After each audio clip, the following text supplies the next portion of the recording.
opioids.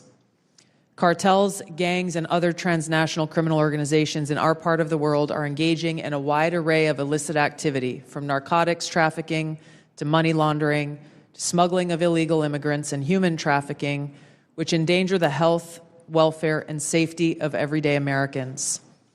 Based on our latest reporting available for the year-long period ending October 2024, cartels were largely responsible for the deaths of more than 54,000 American citizens due to synthetic opioids.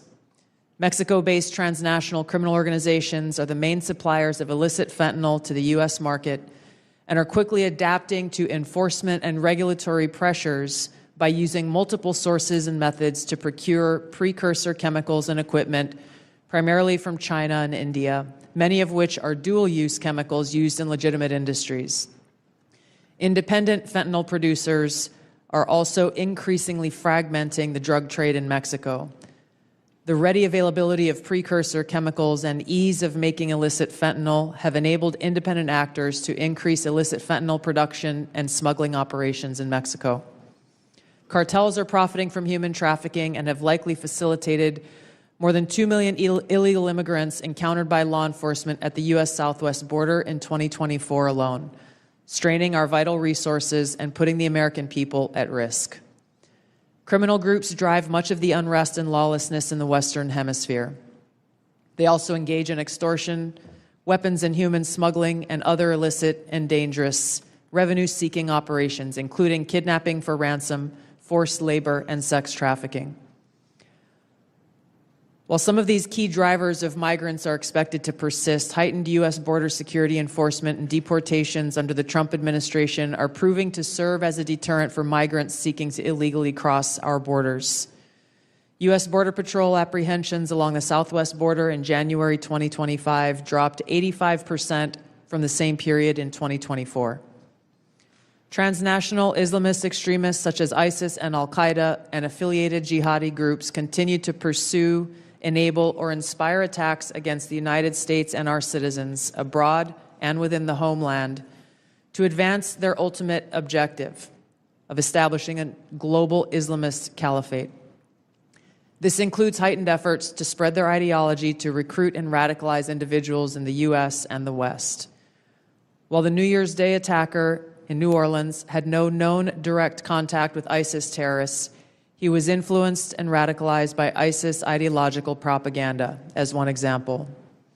Al-Qaeda and its affiliates continue to call for attacks against the United States as they conduct attacks overseas.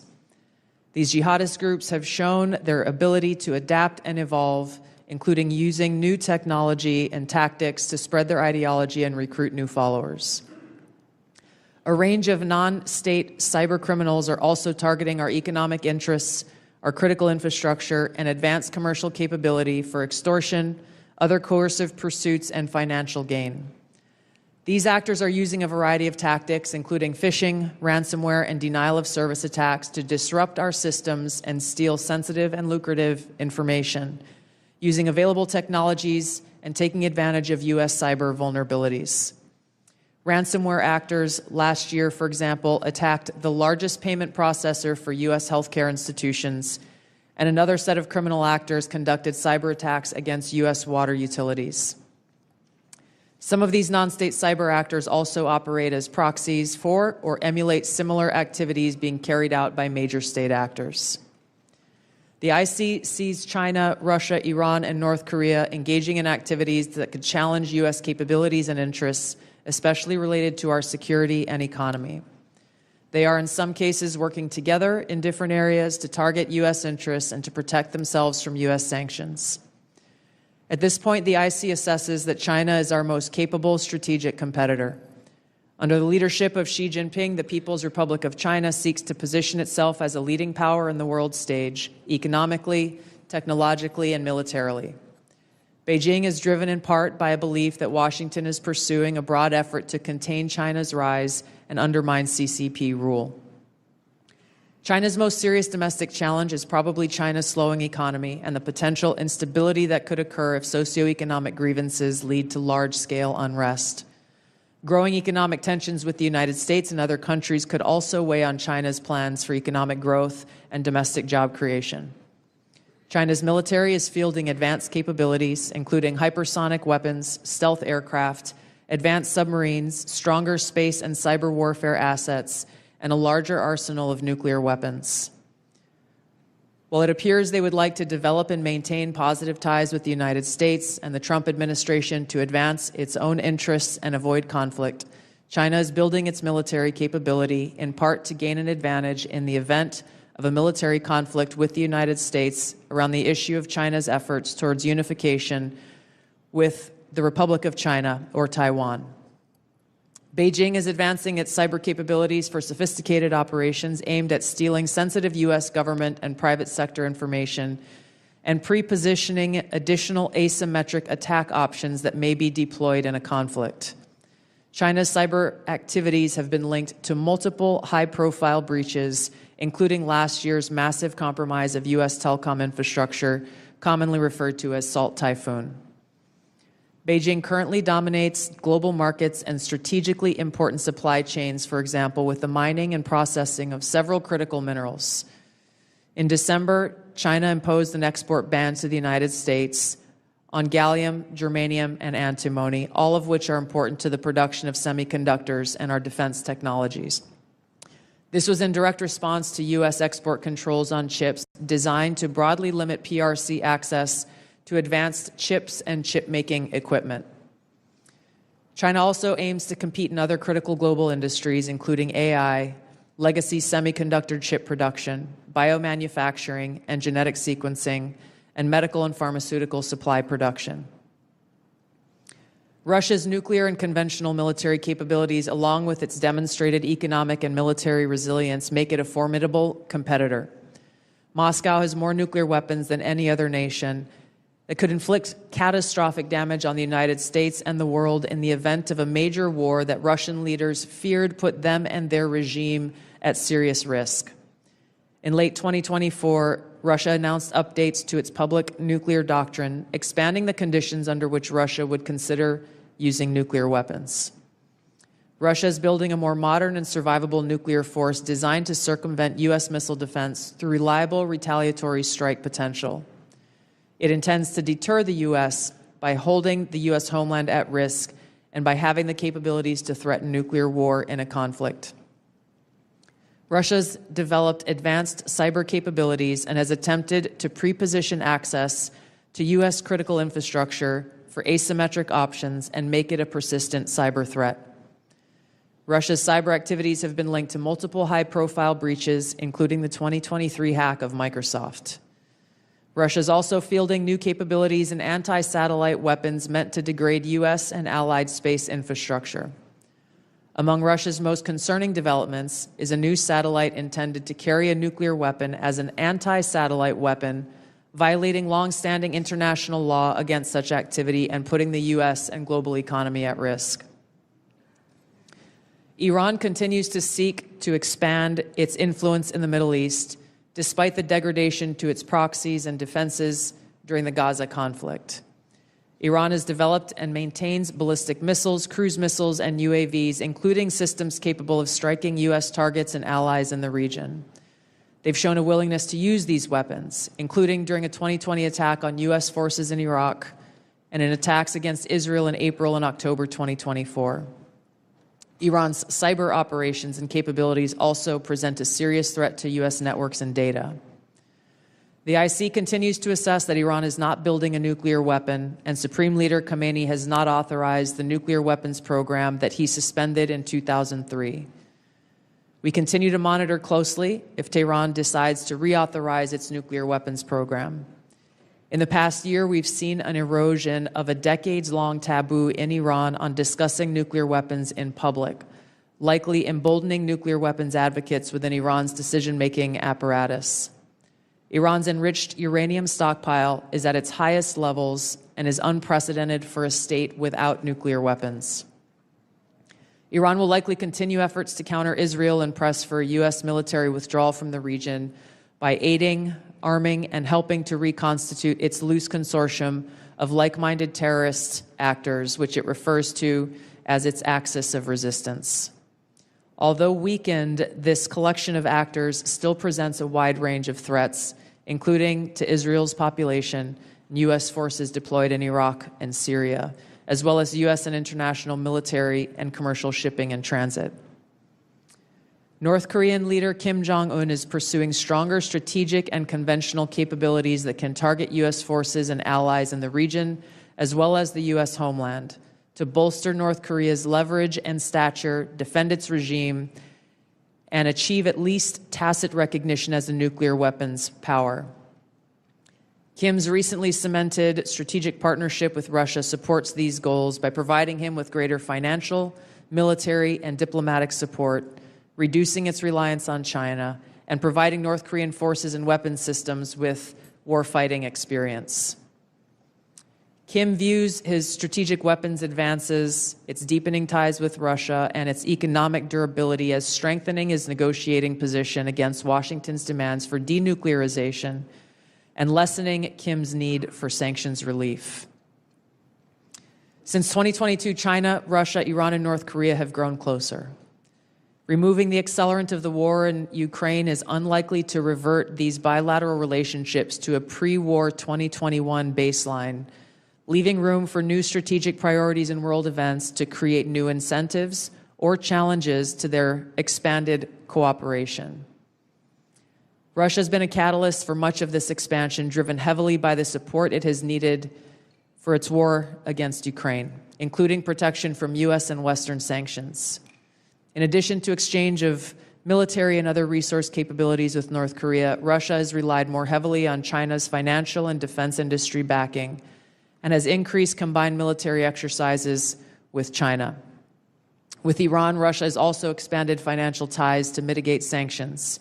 Iran has become a critical military supplier to Russia, especially of UAVs, in exchange for Russian technical support for Iranian weapons, intelligence, and advanced cyber capabilities. The threats that we see to the U.S. to U.S. national security are both complex and multifaceted. In closing, I want to address briefly the signal chat issue that I know many of you are concerned about. The President and National Security Advisor Waltz held a press conference yesterday with a clear message. It was a mistake that a reporter was inadvertently added to a signal chat with high-level national security principals having a policy discussion about imminent strikes against the Houthis and the effects of the strike. The National Security Advisor has taken full responsibility for this, and the National Security Council is conducting an in-depth review along with technical experts working to determine how this reporter was inadvertently added to this chat.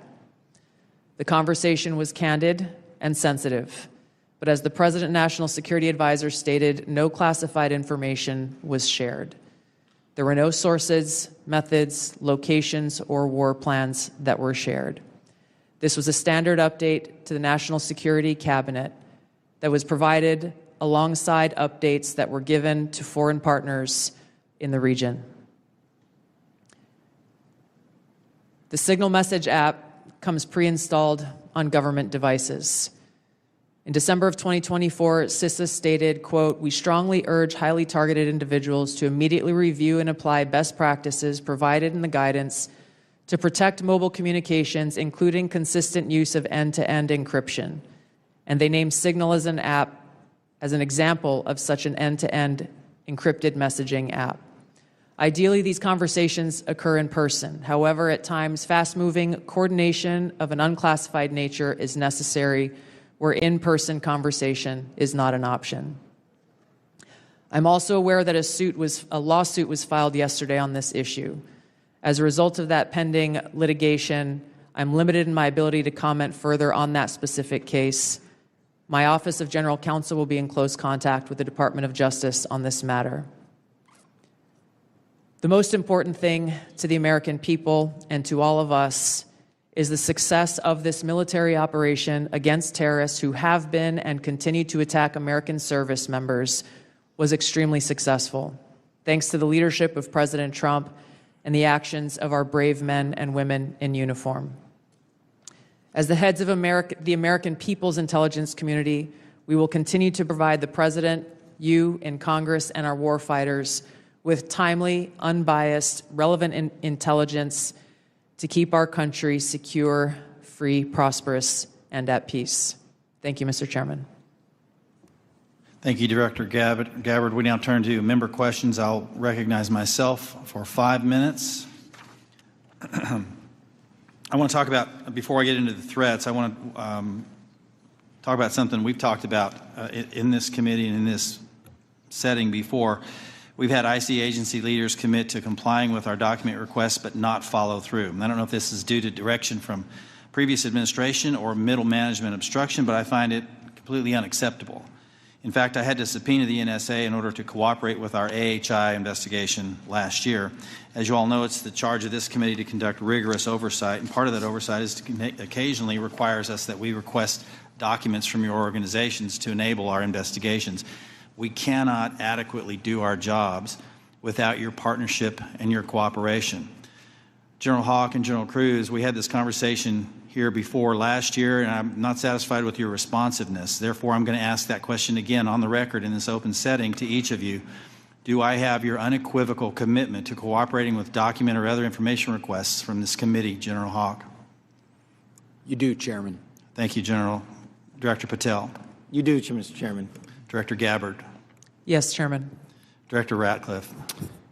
Yes, you do, Chairman and Ranking Member. And I want to start by saying it's good to be back. It's good to see you. And as you all know, I have a special appreciation for the work that this committee does, having previously been a member. I also understand the importance of the oversight role that it has. And so you have my full commitment and my understanding about what your responsibilities are and my obligation to keep you fully and currently informed, and I will do that. Appreciate that. General Cruz. Chairman, of course, you have our continuing support on this critically important effort for the nation. Thank you. I appreciate that. I want to turn now to something that's a topic of conversation and really needs to be, and that's our own neighborhood here in our Western Hemisphere. I mentioned in my opening statement, I'm deeply concerned about encroachment in the Western Hemisphere, not just by China, but other adversaries like Russia and Iran, from Russian military cooperation with and support to Venezuela and Nicaragua, CCP-linked companies' acquisition of critical assets in Central and South America, Iran's defense agreement with Bolivia, the establishment of a technical military cooperation commission including Venezuela, Cuba, China, Russia, and Iran. And I could list several more alarming examples. I'm afraid we focus so much of our attention across the world that we've lost sight of our own neighborhood, leading to the anti-American regimes gaining permanent footholds within striking distance of the homeland. So, Director Gabbard, to the extent that you can discuss it in this setting, what is the intelligence community's assessment of adversary encroachment in the Western Hemisphere? Thank you, Mr. Chairman. We'll be able to go into greater detail in the closed session, but the intelligence community assessment reflects what you have just detailed and outlined. The continued competition, encroachment, and investments that are occurring in the Western Hemisphere have rapidly increased and continue to pose a threat both to our economic interests and to our security. Every day there are new reports of further attempts, one just recently that came up yesterday with investments that are being made in the southeast part of the United States. Again, I'll go into this further in a closed setting, but the intelligence assessments that we are receiving are being shared with senior cabinet officials, Department of Energy, Commerce, Treasury, those who are working alongside us to not only monitor, but to determine the best policies that will protect our interests. Thank you. I want to turn to Director Patel real quick in the time that I have left. If you can flesh this out for me just a little bit. You indicated something that caught my attention in the proceeding yesterday, and that was your involvement with the Judicial Drug Task Force that you partner with at the state level, and how that has yielded positive results with regard to cartel activity. Can you put a little finer point on that to describe those partnerships in the 53 seconds we have remaining? Yeah, I'll try to be brief. Mr. Chairman, Mr. Vice Chairman, thanks for having us, Ranking Member. My priorities at the FBI have been to partner with state and local law enforcement in ways that we have not done so before, particularly on information sharing, and it's a two-way street. And in order for us to effectuate drug seizures and narcotics interdictions in the 50 states, we treat them as all border states because that's what's happening. We have an American citizen die of a drug overdose every 7 minutes. That is wildly out of control and unacceptable. But the FBI cannot do that mandate and secure the American people from Washington, D.C. So we're putting resources in the field. We are working with our partners at the state and local level. And we are seeing immediate results, as we are seeing in Arkansas, as I outlined yesterday, with hundreds of arrests, thousands of pounds of narcotics seized, dozens of weapons, and multiple indictments. Thank you, Director. I'm going to yield and recognize Ranking Member Himes for 5 minutes. Thank you, Mr. Chairman. If there's something I care as much about as the national security of the United States, it's the powers and prerogatives of this Congress and its oversight duties. So I want to spend a minute or so on yesterday's testimony in front of the Senate and direct these questions in particular to Director Patel and Director Gabbard. Yesterday, Senator Heinrich asked, did this conversation, referring to the signal chat, include information on weapons, packages, targets, or timing? Director Patel, you said not that I'm aware of. Director Gabbard, you said same answer. This morning we learned that the signal chat included the following update, forward-looking update from the Secretary of Defense. Time now, 11:44 Eastern Time. Weather is favorable. Just confirmed with CENTCOM. We are go for mission launch. 12:15 Eastern Time. F-18 launch. First strike package. 13:45 trigger-based F-18 first strike window starts. Target terrorist is at his known location, so should be on time. Also, strike drones launch. MQ-9s. 14:10 more F-18s launch. Second strike. Do either of the directors want to reflect? Senate, you were on this. You were on the signal chat, correct? No. Okay, but did you review the material on the signal chat? No, I wasn't on it. Director Gabbard? Yes, Ranking Member. My answer yesterday was based on my recollection or the lack thereof on the details that were posted there. I was not, and what was shared today reflects the fact that I was not directly involved with that part of the signal chat and replied at the end reflecting the effects, the very brief effects that the National Security Advisor had shared. So it's your testimony that less than 2 weeks ago you were on a signal chat that had all of this information about F-18s and MQ-9 Reapers and targets on strike, and you in that 2-week period simply forgot that that was there. That's your testimony? My testimony is I did not recall the exact details of what was included there. That was not your testimony. Your testimony was that you were not aware of anything related to weapons packages, targets, and timing. As the testimony yesterday continued on, there were further questions related to that, where I acknowledged that there was conversation about weapons, and I don't remember the exact wording that I used, but I did not recall the specific details that were included. Director Gabbard, you've reasserted that there was no classified information. I think we can all agree that that information shouldn't have been out there. But let me ask you this. Are you familiar with the ODNI's classification guidance? I'm familiar with it. I've actually got a copy right here. If I read you a part of that guidance, I wonder if you could tell me what the level of classification indicated is. I'm reading from your classification guidance. And the criteria is information providing indication or advance warning that the U.S. or its allies are preparing an attack. Do you recall what your own guidance would suggest that be classified? I don't have the specifics in front of me, but it would point to what was shared would fall under the DoD's classification system and the Secretary of Defense's authority. So let me help you, because there's a very clear answer. And what is not. I guess you don't have it, but information providing, this is the ODNI guidance, information providing indication or advance warning that the U.S. or its allies are preparing an attack should be classified as top secret. Do you disagree with that? I don't disagree with that. I just point out that the DoD classification guidance is separate from the ODNI's classification guidance. Do you think it would be materially different? Ultimately, the Secretary of Defense holds the authority to classify or declassify. Do you think it's likely that DoD guidance is materially different from what I just read? I haven't reviewed the DoD guidance, so I can't comment.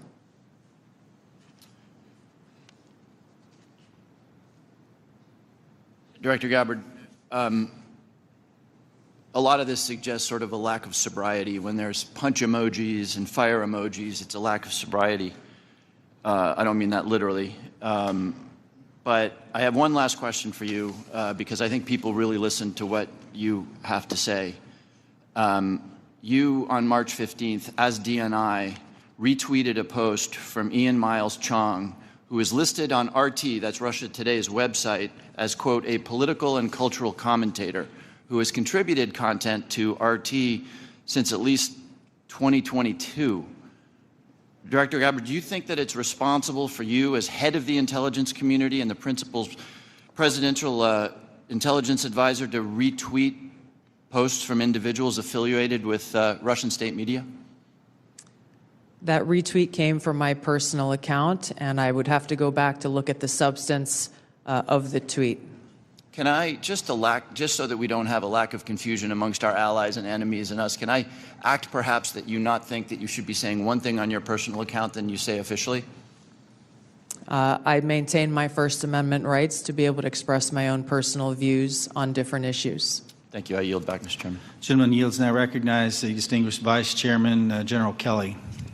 Yeah, I'd now, for the first 30 seconds, Mr. Ratcliffe, or Director Ratcliffe, formerly known as Texas, from this Mississippi guy, I'd like to give you 30 seconds if you have anything to respond to what Ms. Gabbard Director Gabbard, I'm sorry, just said.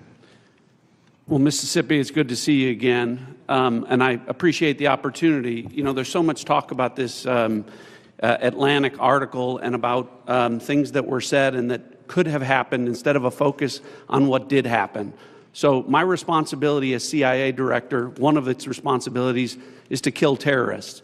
And that's exactly what I did along with President Trump's excellent national security team. That's what we should be focused on. With regard to that article, I also would appreciate the opportunity to relay the fact that yesterday I spent 4 hours answering questions from senators as a result of that article that were intimating that I transmitted classified information because there were hidden messages. Those messages were revealed today and revealed that I did not transmit classified information, and that the reporter, who I don't know, I think intentionally intended it to indicate that. That reporter also indicated that I had released the name of an undercover CIA operative in that signal chain. In fact, I had released the name of my chief of staff, who is not operating undercover. That was deliberately false and misleading, and I appreciate the opportunity to reflect that my answers haven't changed. I used an appropriate channel to communicate sensitive information. It was permissible to do so. I didn't transfer any classified information. And at the end of the day, what is most important is that the mission was a remarkable success, is what everyone should be focused on here, because that's what did happen, not what possibly could have happened. Thank you, Director Ratcliffe. Director Patel, thank you for the great job that you've done. So, first of all, your coordination and trying to comply with the letter that was sent last year and the year before asking for the baseball shooting, of which what I got was basically what happened on the field, and I was there, so I don't need to know that, although no one from the FBI ever talked to me about what happened. They talked to people who were not there. But I appreciate your commitment to getting us the full unredacted report, or the redactions, or to protect innocent people who are not part of the process, not the people who made decisions to classify that as suicide by a cop as opposed to an assassination attempt of many members of Congress, of which I was one. Thank you for your commitment, Director Patel, because I know that you will give us what we have asked for so that we can put this to rest, Mr. Winstrup, myself, and several others. Can I get your commitment to do that, Director Patel? In fact, I just got an update, Mr. Vice Chairman, from my team. You'll have all of those materials to you and your committee by the close of business today, or at the latest tomorrow morning. And just really quickly, Director Ratcliffe, and I don't want to go over time. I think it's so important for everybody to have their time. Can you tell me the impact that DOJ has had and causing you to fire people you shouldn't have fired or release people who are instruments of national security are no longer there. Tell me if you've had any impact specifically that DOGE has caused you to lose someone who was necessary for national security. Given the fact that as of this date, no one from DOGE has been on the CIA campus, and I've had no direct communication with DOGE other than conversations with Elon Musk at cabinet meetings, I would say the impact is zero. Director Patel? I'm in a similar situation. We do work with DOGE on government efficiencies, but I have not seen any negative impacts at the FBI. Thank you very much. And Director Gabbard, it's good to see you again, too. I think we were freshmen together, you and I and Director Ratcliffe, and I'm here and you guys are there. Have you seen any impact across the whole IC that DOGE has caused things that you can't respond to? Yeah. Thank you, Congressman. It's great to see you all again here. The answer is no. Similar with Director Ratcliffe, DOGE has not been at ODNI. The President understands the essential national security mission that we have, and we are going through our own internal assessments to ensure we're achieving the effects in an efficient way that is responsible to the American taxpayer. Yield back, Mr. Chairman. Gentleman yields. Mr. Carson. Thank you, Chairman, to the witnesses, many of whom I've worked with in the past. It appears that this year's report omitted any discussion of transnational concerns like global health security, infectious diseases, and the role of conflict, violence, and political instability play as drivers of migration. Coupled with the administration's cuts to USAID and other international assistance, particularly health and humanitarian assistance, won't these reductions and eliminations increase regional instability and volatility in areas already at high risk for threats? Was the IC consulted at all in the decisions to eliminate such critical funding, and why weren't these risks included in this year's report? Thank you for the question, Congressman. The direction that I gave to our National Intelligence Council as they were putting together the annual threat assessment was to focus on the most direct and extreme threats that we face from non-state and state actors. While I acknowledge the factors that you've mentioned create an environment that our operators and intelligence officials need to be aware of, this year's annual threat assessment was really more targeted to focus on the direct threats that we have the ability to affect and impact. Some of those were included here that you mentioned with regard to the effects and impacts of USAID. That assessment has not yet been done, or at least to my knowledge, and was not considered to be included here. Director Patel, this year's assessment, sir, confirms a threat I've worked on for a number of years, domestic extremists, including lone wolves, white nationalists motivated by racial or anti-government grievances, even religious grievances.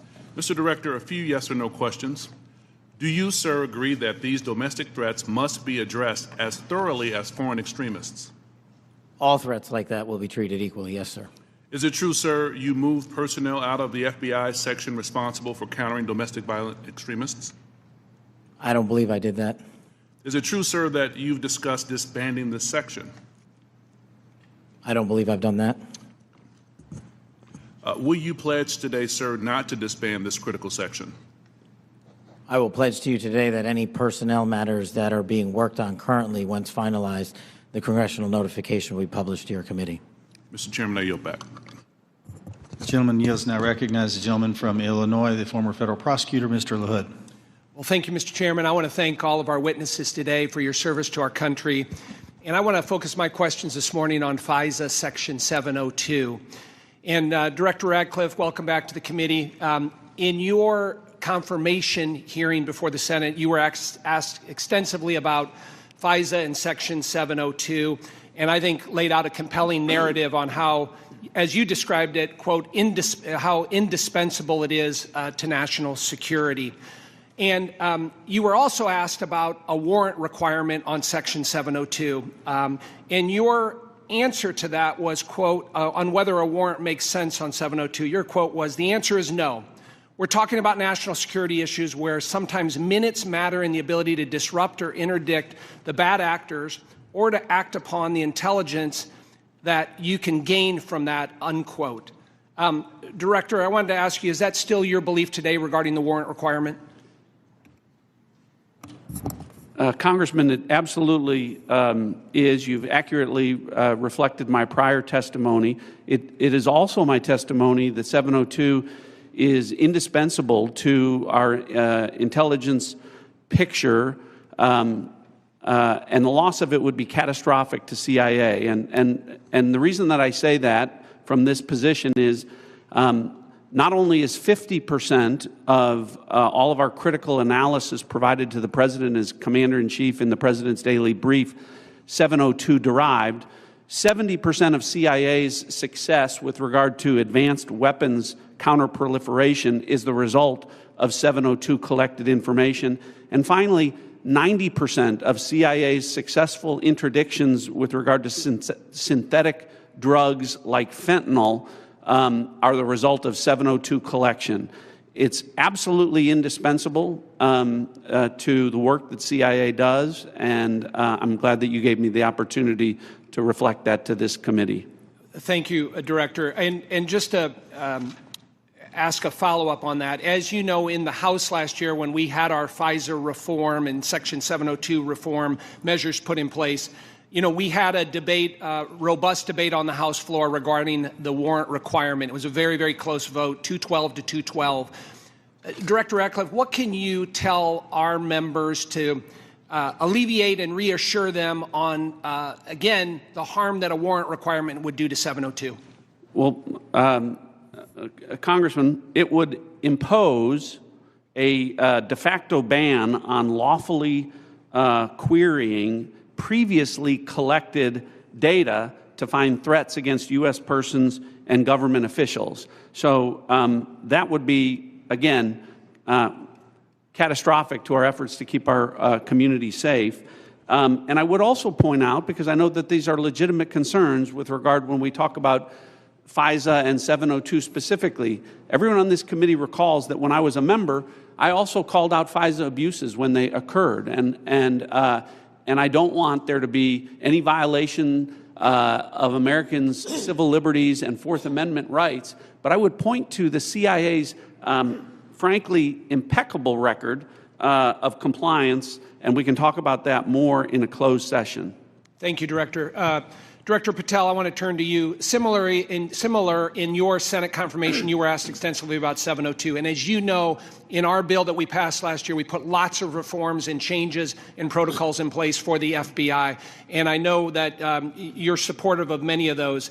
Specifically on the impracticalities of a warrant requirement on 702, you were quoted as saying, when you were asked about it, it is almost impossible to make that function of the warrant requirement work and to serve the national no-fail mission. Is that still your testimony here today? It's great to see you, Congressman, and yes, that's my testimony. Thank you.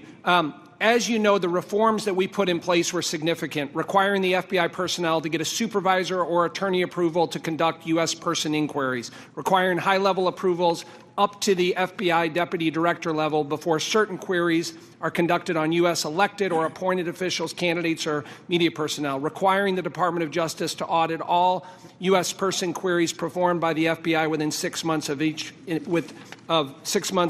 query, reducing the number of FBI personnel who have the ability to query. Can you talk about the current implementation of those reforms and how that's going, Director Patel? Absolutely.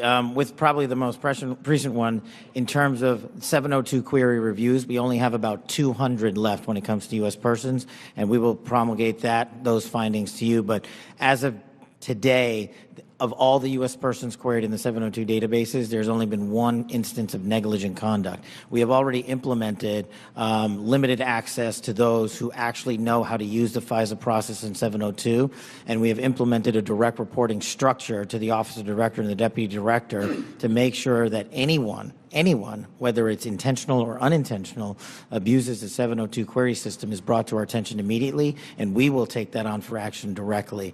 And in terms of piggybacking off Director Ratcliffe's The public defender in me realizes the importance of constitutional due process more than anyone.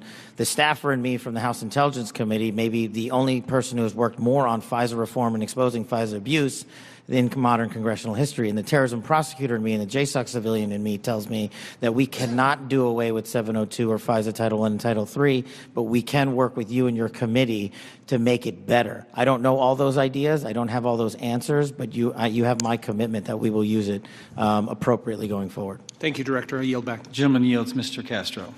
Thank you, Chairman. Tulsi, you and I came into the Congress together in 2013. And Cash, you and I was serving on the Intelligence Committee when you worked on the Intelligence Committee. And John, you and I are both from Texas, and we both served together on the Intelligence Committee. The idea that this information, if it was presented to our committee, would not be classified, y'all know is a lie. That's ridiculous. I've seen things much less sensitive be presented to us with high classification. And to say that it isn't is a lie to the country. I want to ask the generals now. The NSA is principally in charge of intercepting things like signals intelligence from other countries. General, I want to ask you, if your organization, your agency, intercepted something like this from Russia or China or some other country, would you consider this classified information? Representative, we would be classifying based off of our sources and methods. So those would be the things that, in terms of how we process, how we would be able to obtain the information, and how we'd report it, Sure. we would classify based off of our source and method. So if you knew that the Secretary of Defense and the National Security Advisor of Russia or China and the head of the Foreign Ministry and all of the folks who were associated with that signal chain, if you intercepted that information, General, would you consider it classified? So it would be classified based off of our collection. So the NSA would classify it, would Based off determine it of as classified.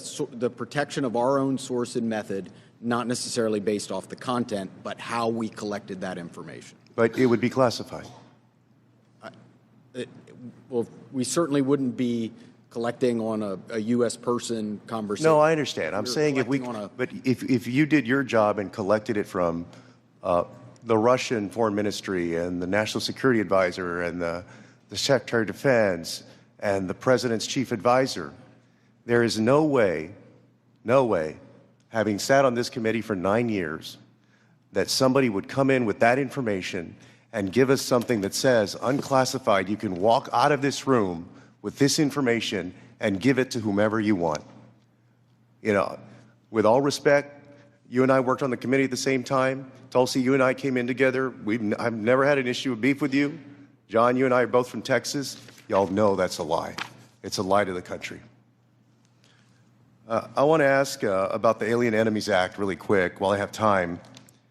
The President has used the Alien Enemies Act, a wartime authority last used to detain German and Japanese nationals during World War II, to summarily deport people accused of being members of the Venezuelan gang Tren de Agua. To invoke this law, the President must demonstrate that the United States is under invasion by a foreign nation or government. They have alleged that we are under invasion by the Venezuelan government. The idea that we are at war with Venezuela would come as a surprise to most Americans. The unclassified version of the annual threat assessment the intelligence community just released makes no mention of any invasion or war that we are fighting with the nation of Venezuela. You would think our nation being at war would merit at least a small reference in this threat assessment. And Director Ratcliffe, does the intelligence community assess that we are currently at war or being invaded by the nation of Venezuela? We have no assessment that says that. Thank you. In invoking the law, the President alleged that Tren de Agua is, quote, undertaking hostile actions against the U.S. at the direction, clandestine or otherwise, of the Maduro regime in Venezuela.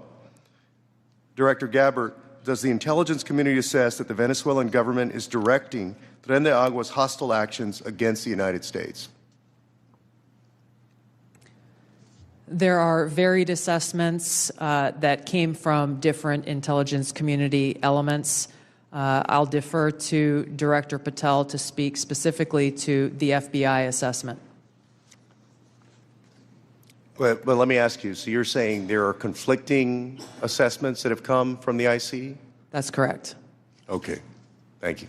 We'll take it up in closed session. All right. You know, your threat assessment makes issue of, highlights fentanyl trafficking as a top threat to the United States, yet support for law enforcement cooperation with Mexico has been put on hold, and there's been a threat of invasion to Mexico by the United States. You assess that Russia's advanced cyber capabilities make it a persistent counterintelligence cyber threat, yet the administration shut down the unit at the Cybersecurity Infrastructure Agency tasked with stopping Russian cyber attacks. There are so many other ways that the actions of this administration have contradicted this threat assessment, and the administration is making the world and the United States more dangerous. I yield back. The gentleman yields. The gentleman from Pennsylvania, Mr. Fitzpatrick. Thank you, Chairman Crawford. Thank you to all of our witnesses for being here. I look forward to working with each and every one of you to keep our country and our planet safe. I wanted to carry on the topic of Section 702 reauthorization. Representative LaHood and I did a lot of work on this over the past 2 years. As you all know, last Congress, this committee worked in a bipartisan manner to advance the reauthorization of what most of us, if not all, deem to be our country's single most important national security tool. The result was what was titled the Reforming Intelligence and Securing America Act, which not only reauthorized Section 702, but equally important, it provided necessary reforms to our intelligence community in an effort to address past abuses. This was the largest single reform of the FBI and the IC in a generation, making sure that there are appropriate compliance guardrails that enhance accountability while still protecting the critical tools necessary for our nation's security. Just to name a few, in 2009, Section 702 protected our nation from an attack by an al-Qaeda member who intended to detonate explosives in the Manhattan subway lines. In 2014, Section 702 helped prevent attacks by assisting in the removal of ISIS leader Haji Imam. In 2022, Section 702 contributed to the U.S. government's operation against the last remaining 9/11 architect, Ayman al-Zawahiri. And as we saw in the horrendous attacks of October 7th, an attack on the people of Israel, where Hamas killed over 1,200 innocent civilians, intelligence collection is essential to the safety and security of our population. We must never, ever see another attack the likes of 9/11. Especially as a result of a self-inflicted intelligence failure. Not reauthorizing the use of this authority in this coming year would intentionally and willingly put the United States at a disadvantage against actors who seek our destruction. Representative LaHood touched on the warrant requirement. As you all know, that is really the linchpin here. And I think it's abundantly clear for members of this committee, members of this Congress, and for members of our intelligence committee to understand that a warrant requirement is on the collection of data. A warrant requirement cannot apply to the querying of already lawfully collected data. To follow that theory to its logical extreme would be to say that a police department who has an evidence locker containing lawfully collected data has to get a warrant to re-enter that evidence locker. It'd be akin to say to a police officer they cannot run a license plate, which is querying off of lawfully collected Department of Transportation data without getting a warrant. It would shut down the courts. It would shut down law enforcement. It would make our country much less safe. So I want to ask Director Patel, Director Radcliffe, I want to yield the floor to you as we will be working with all of you, particularly your two agencies, on reauthorization, to share your thoughts.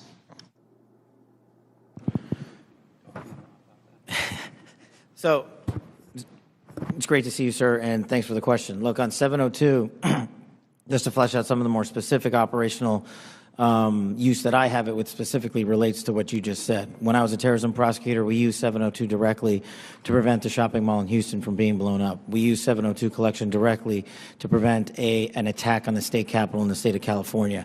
And those individuals were prosecuted and are currently in prison.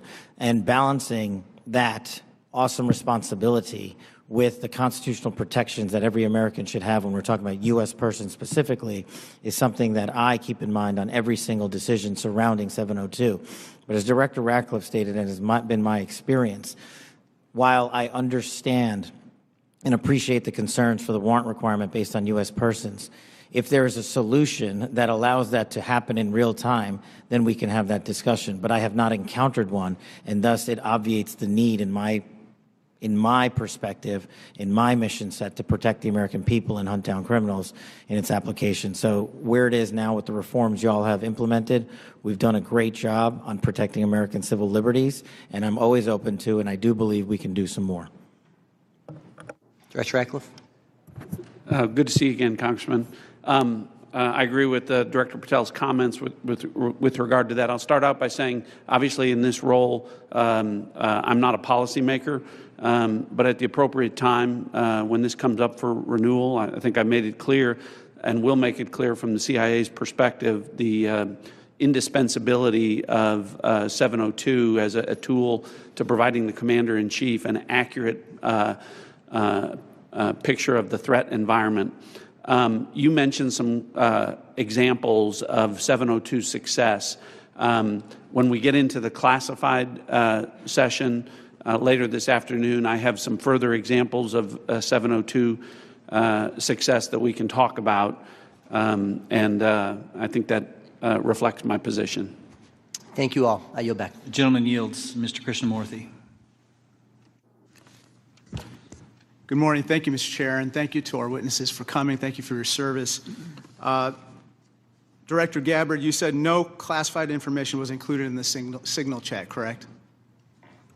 That's correct. And President Trump also said there was no classified information in the signal chat, and Secretary Hegseth said nobody was texting war plans. There was absolutely no classified info in that chat.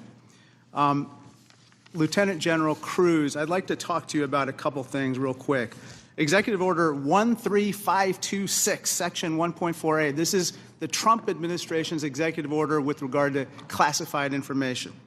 It says, information shall be classified if its unauthorized disclosure could reasonably be expected to cause damage to national security, including military plans, weapons systems, or operations. You don't disagree that that's accurately quoted, right? That's an accurate quote from the executive order.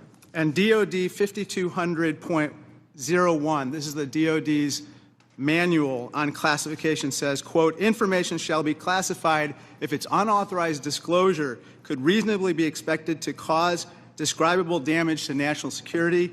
This includes military plans, weapons systems, or operations. You don't disagree that I quoted that accurately, right? That's also an accurate quote.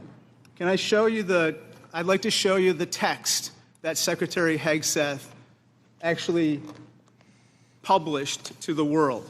Now, Lieutenant General Cruz, as Ranking Member Himes said, it says, time now, weather is favorable, just confirmed with CENTCOM we are a go for mission launch. Then it says at 12:15 Eastern, F-18's launch, first strike package. F-18s are military systems, correct? Weapon systems. They are. Okay. 1345, trigger-based F-18 first strike window starts. Target terrorist is at his known location, so should be on time. Also, strike drones launch, MQ-9s. MQ-9s is a weapon system, correct? They are. Okay. I think applying the executive order as well as the DOD manual to this fact pattern, we clearly have weapon systems that have been identified. That is classified information. Now, the reason why it's important that this information not be disclosed is that we don't want the adversaries to know what's about to happen, right, sir? Well, I would draw a small distinction there. You referenced and asked if that platform, those two platforms, are weapon systems. They are, but those terms are used all across the globe in a lot of contexts. So it's really about how they're used in the context of this particular document. I just want to clarify that the use of those terms, I understand. Yeah. In this situation, those are operational details. They are operational details, but again, as you quoted the DOD instruction, it's about operations. So as you further go down into what are the operational details, I think as we had a discussion yesterday, the important aspect, I think all of us are very familiar. This is classified information. This is classified information. It's a weapon system as well as sequence of strikes as well as details about the operations. And so I think that just piggybacking off of what some other members have said, using the DOD's manual as well as the executive order in operation today with the Trump administration, this text message is clearly classified information. Secretary Hegseth has disclosed military plans as well as classified information. He needs to resign immediately. He needs to resign immediately, and a full investigation needs to be undertaken with regard to whether other similar signal chats are occurring in this administration. I'd like to turn my attention to another topic. Director Patel, according to the DOJ, in 2022, the FBI led Joint Terrorism Task Force, JTTF, in my hometown of Chicago, valiantly led efforts to prevent a plot to attack Naval Station Great Lakes in Illinois. You don't dispute that, do you, sir? I'm not familiar with it, but I don't dispute what you're telling me. Thank you. A memo obtained by ABC 7 News of Chicago said that this task force will now be, quote, actively supporting, close quote, the Department of Homeland Security and its immigration enforcement. You don't dispute that either, do you? I'm just not familiar with it, sir. Okay. Sir, I just have to say, the DOJ has now tasked JTTFs to shift some resources to immigration enforcement efforts. And I don't say this lightly, if there's a terrorist attack anywhere in the country, including in Chicago, and it was because the JTTFs in part shifted resources, they'll be held to pay. Thank you, sir. Gentleman's time has expired. Gentleman from Georgia, Mr. Scott.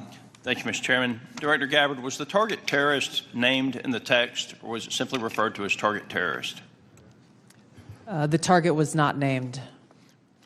Thank you. Was the location named? Congressman, no. No locations were named. Thank you. Director Patel, there was a specific accusation made about how close we are working with Mexico currently.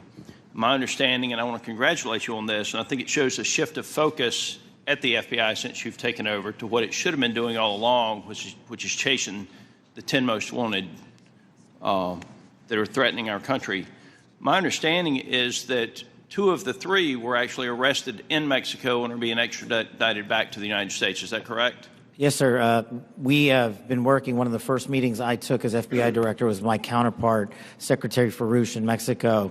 And subsequent to that, we have repaid or extradited or expelled from Mexico 2 top 10 of the FBI's most wanted list and 33 other criminals.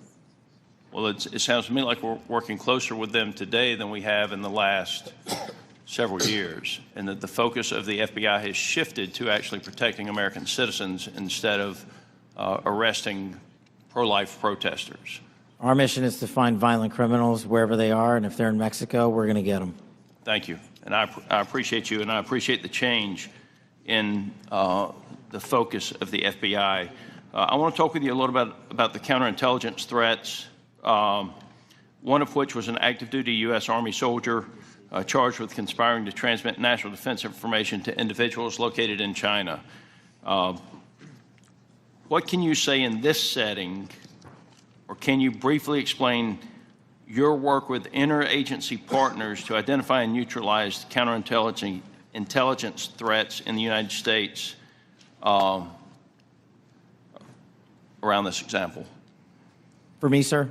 Yes, sir. So generally speaking, on counterintelligence and countering espionage, whether it's from adversaries like the CCP, Russia, Iran, or otherwise, we have prioritized them as an equally violent criminal enterprise seeking to do harm to our critical infrastructure and also to exploit and steal our data, whether it's government or private personnel.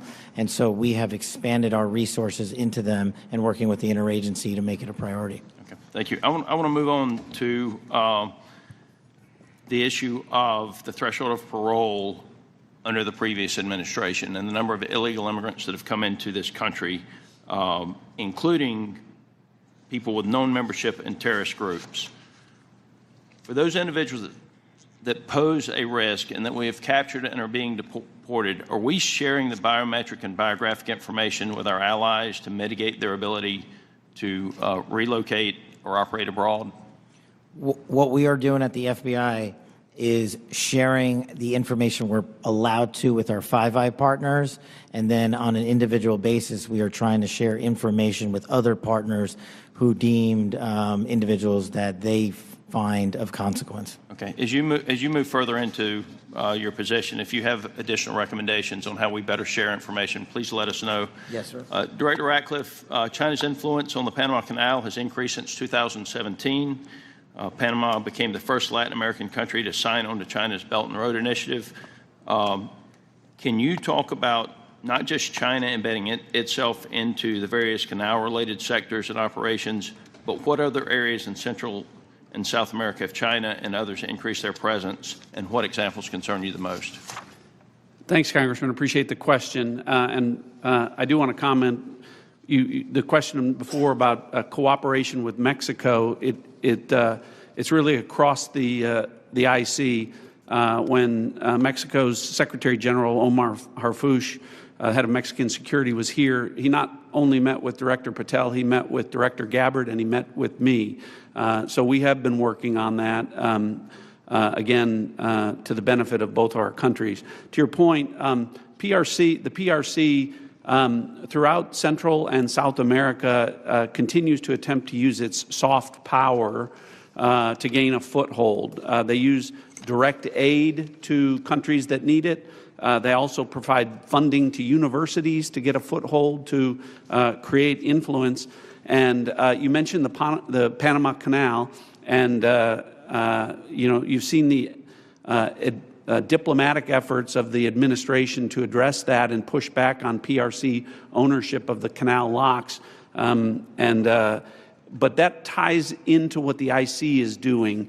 In these instances, it's important for us, Congressman, to the best way we can operate is to provide intelligence to countries in Central and South America, to provide them with briefings, which we do, to provide them with tailored analysis of our intelligence about how China is manipulating them, about how China is hacking them, the things that China is doing to gain a foothold, and Russia and Iran throughout that area. So the CIA is very much focused on that.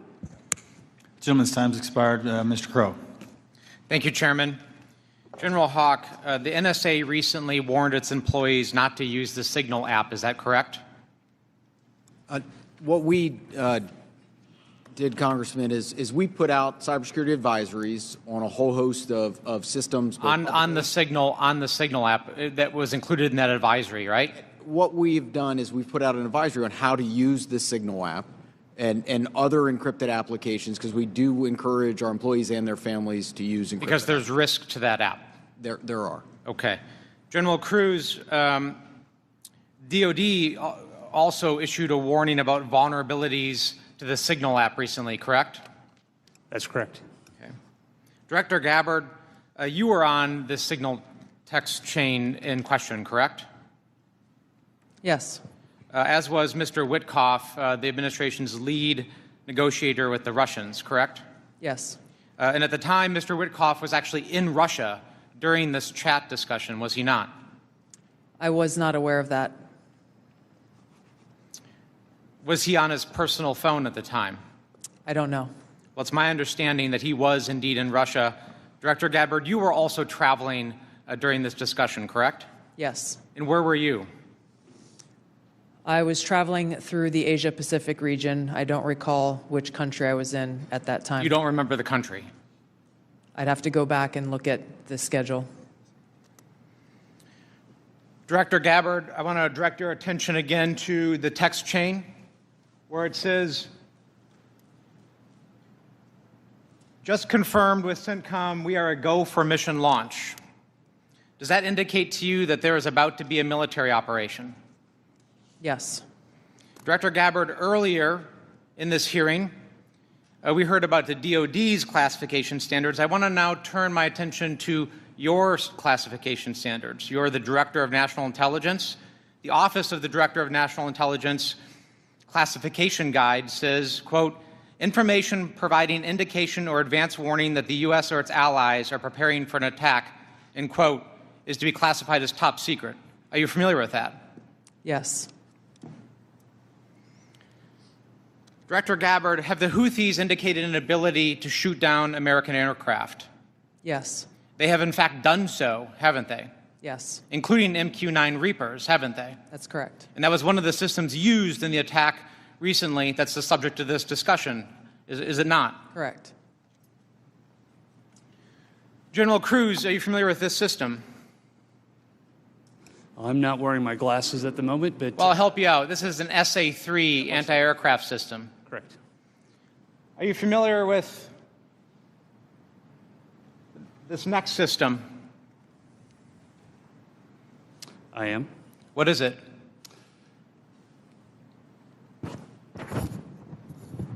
I'm going to have to ask you. It's an SA-6. I'm going to guess that this is also an advanced anti-aircraft system, is it not? It is. It was used widely in the Balkans in the 90s. Correct. And the Houthis also have this system, don't they? They certainly do. And they've employed it against our aircraft, have they not?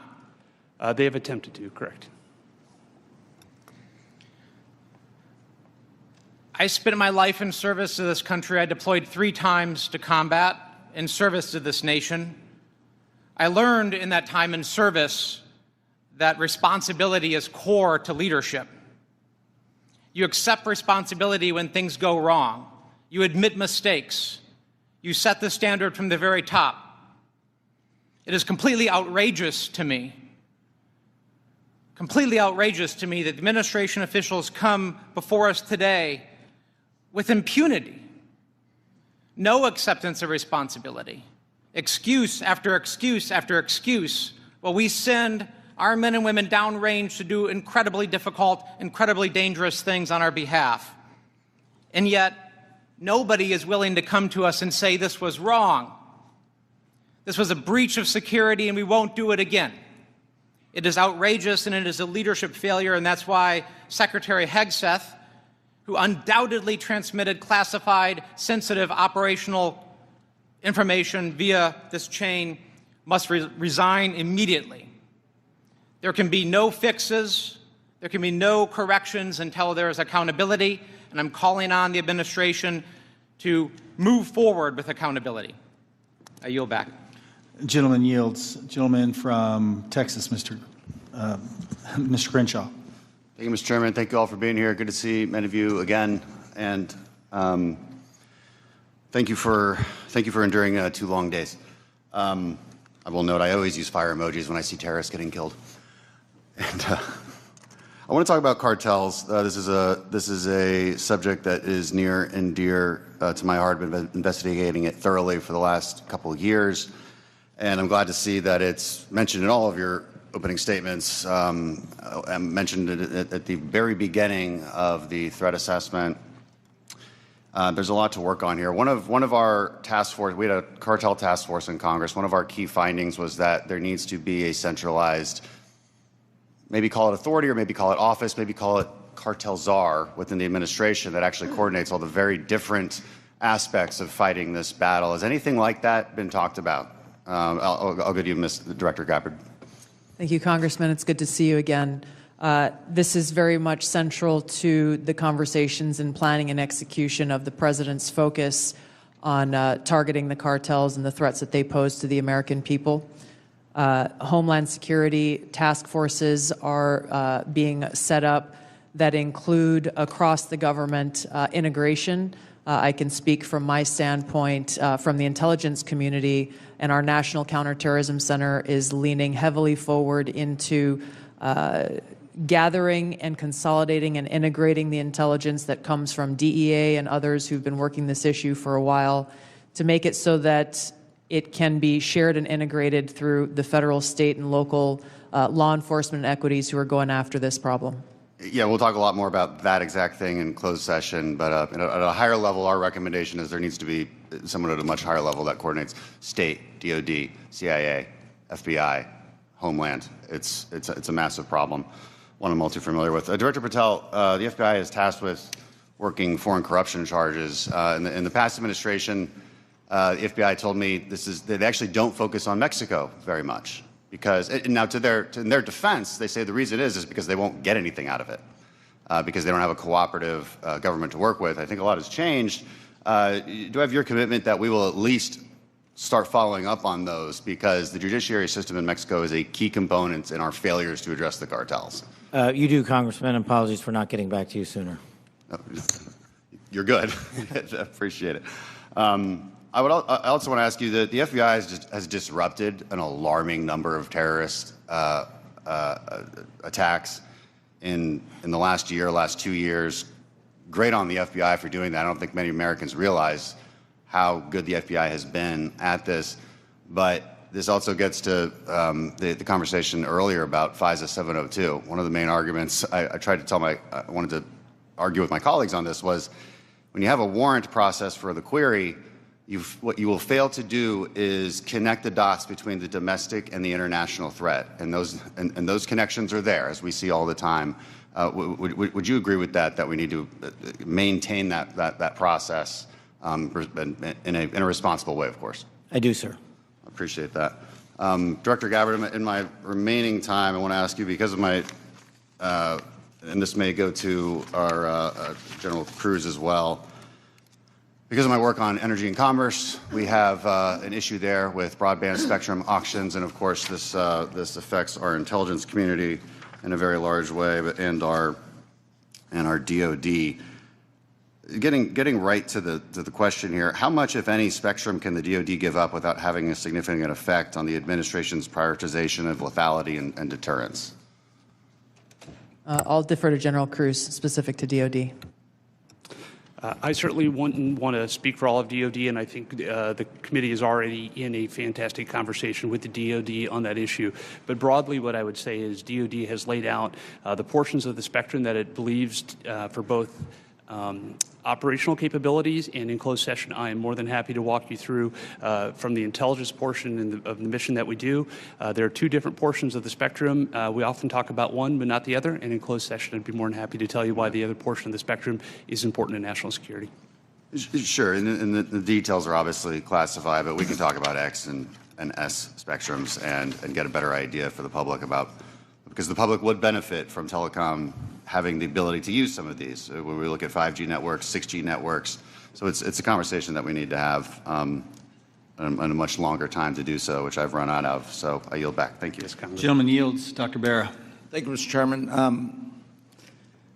You know, I associate myself with the comments of my colleague, Congressman Crow. I'm deeply disappointed in how we're handling this breach of protocol and so forth. You know, every year at the beginning of Congress, we take an oath to office. You know, this is an awesome responsibility to be a member of Congress, to protect our country. We have no greater responsibility than to protect our homeland. And, you know, when I walk into this committee and the honor of being on this committee, I don't see Democrats and Republicans. I see folks that every day want to do the same thing.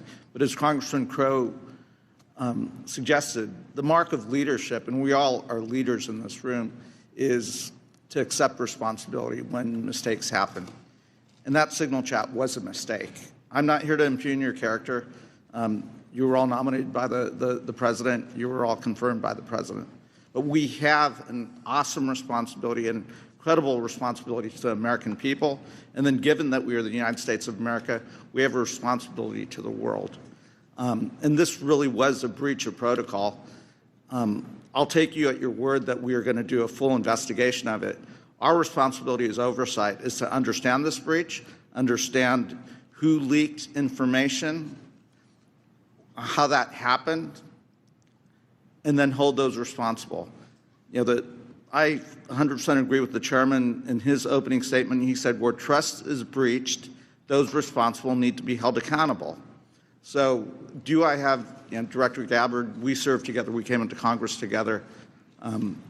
Do I have your word, when this investigation is fully completed, we will get the full breadth of the investigation? Thank you, Congressman. That would be my intent. I will caveat that by saying that this is being conducted by the National Security Council. I've not gotten any indication that they would try to withhold that, but I can't speak for them. Okay. I also, you know, I see way too much politics when it comes to our national security and our national defense. We've got to keep politics out of this. We're not Democrats or Republicans. We're Americans. We're tasked with the responsibility of keeping our country safe. Director Gabbard, you have an awesome responsibility here to advise the president, to collate all the information, everything that the IC is providing, and provide that best advice and guidance to the President of the United States. We have to keep politics out of this. Even if the President disagrees with this, if it goes against his personal wishes, if he's considering an order that potentially is unconstitutional or illegal or compromises our security, I want your word that you will always provide and give that honest advice to the President, even if it will make him angry. Thank you, Congressman. I appreciate the question because, as you said, I do take this responsibility very seriously. And it was my commitment to the President, to the Senate, the American people, that as the Director of National Intelligence, I will ensure to provide the President and all of you as policymakers with that unbiased, relevant, and timely intelligence. And to your specific question, the answer is yes. I will inform the President of that accurate, timely, unbiased intelligence reporting, whether it is something that agrees with an assumption or a view or an objective or not. That's my responsibility to him and to the American people. Great. I would just offer advice.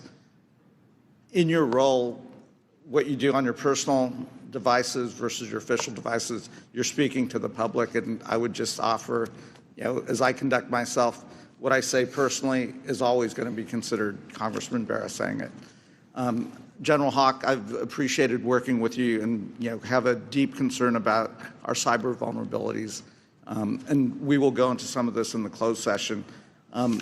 But Salt Typhoon is something we take very seriously, as well as Volt Typhoon and the compromises. Can you just briefly give us an update of where we are with those two? So, Congressman, we share your concern in terms of the overall ensuring that we can protect the critical infrastructure of the United States. The area that we have been deeply focused on is our ability to partner with industry. 99% of our critical infrastructure is controlled by our industry.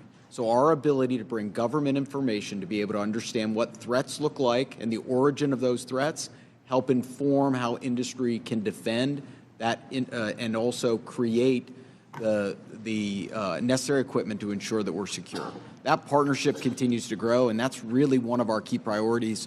And I'll be able to go in closed session into more detail about the specific actions we've done together as an interagency with our industry teammates. Right, thank you. I yield back. Gentleman yields. Gentleman from Pennsylvania, General Perry.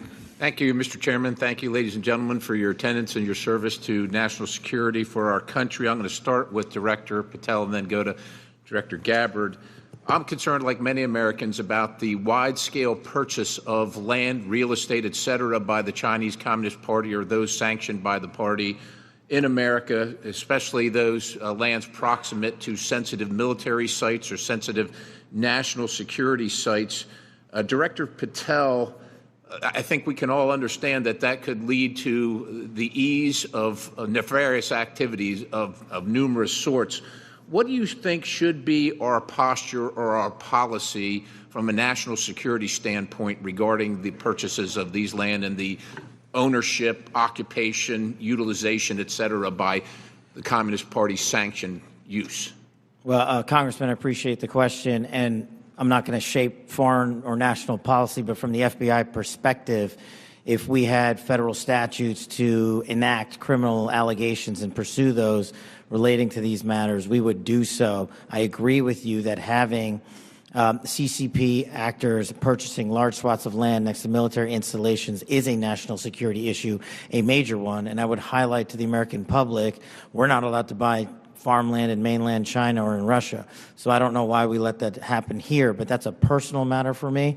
If I were given more legislation on it, I would love to act on it. Thank you. Director Gabbard, I'm going to look at, keeping with the same theme, crypto mining by the sanction. Well, you can't crypto mine in China, right? It's outlawed in China. However, of course, we're supportive of crypto, I am, in the United States of America, but China's mining in America where they can't mine in China. And in particular, I'm thinking about one site where the mining was occurring close to intercontinental ballistic missiles. And CFIUS was tipped off by Microsoft. And of course, there are actions ongoing. Should the Chinese Communist Party, sanctioned individuals or interests, be allowed to crypto mine near sensitive military or national security sites in the United States of America? And if not, what should we be doing about it? Thank you for your question, Congressman. I'm not fully aware and up to date on the specific example that you've mentioned, and I'll go and look into that and get back to you further. Right. Absolutely. Look forward to having the conversation with you. Broadly, this is obviously a concern, that any of these activities occurring near or around any of our military sites creates that potential national security risk and the potential for foreign intelligence collection. I'm hoping it's a priority for everybody on the dais there. It is a priority, I think, for the American people, certainly for me. I want to move on in the time remaining with a related topic, which is the hundreds of incidents by predominantly Chinese students, oftentimes called gate crashers. So this includes the two gentlemen in uniform on the dais. I'm going to kind of point to three events that happened just last year. One in Grayling, Michigan. 5 Chinese students are charged for lying and concealing evidence. One in the University of Minnesota, where a drone flew over Newport News and took pictures of classified information regarding ships and classified systems. And then one at the University of Florida regarding the illicit acquisition and shipment of toxins, biomedical drugs, and research supplies to China.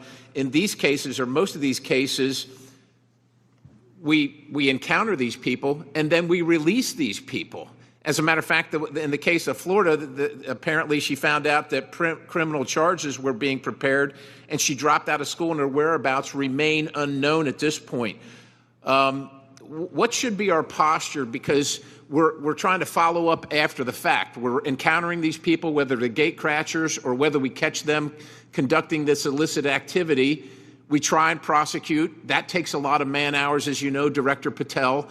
Is this the best policy, or is there something better that we can do? I mean, the Immigration Nationality Act of 1952 gives the Secretary of State the authority to revoke visas.